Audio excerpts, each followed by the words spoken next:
Hadirin sekalian, bagi memberkati majlis kita pada hari ini, marilah kita bersama-sama menadah tangan dan mengaminkan bacaan doa yang terpimpin oleh Encik Muhammad Rosli bin Syed Wat Pura. Majlis dengan penuh takzim yang persilakan.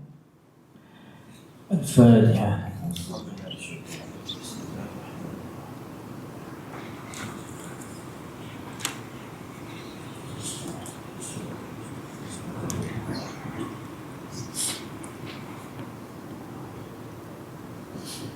أعوذ بالله من الشيطان الرجيم. بسم الله الرحمن الرحيم. الحمد لله رب العالمين، والصلاة والسلام على أشرف الأنبياء والمرسلين وعلى آله وصحبه أجمعين.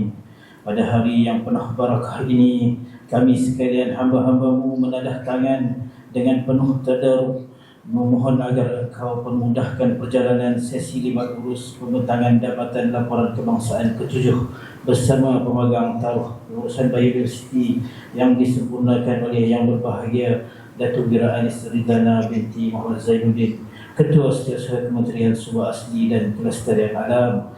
Ya Allah, sesungguhnya nikmat kepelbagaian biologi yang Engkau anugerahkan kepada kami banyak memberi manfaat dalam kehidupan kami. Justru berikanlah kami kesedaran dan kekuatan untuk melestarikan dasar-dasar yang berfungsi bagi konservasi, memelihara dan memanfaat sumber alam dengan penuh ihsan. Bantulah kami dengan izin-Mu juga agar kami mampu menterjemahkan segala usaha dan perancangan ini atas dasar keprihatinan membangun Malaysia Madani.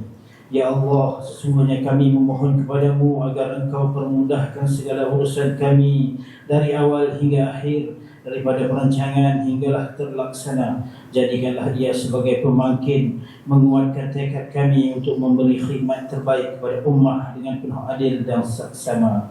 Engkau ilhamkanlah kami idea-idea yang bernas dan tuntas agar segala usaha dan inisiatif dapat kami lunas dengan sepenuh hati yang ikhlas.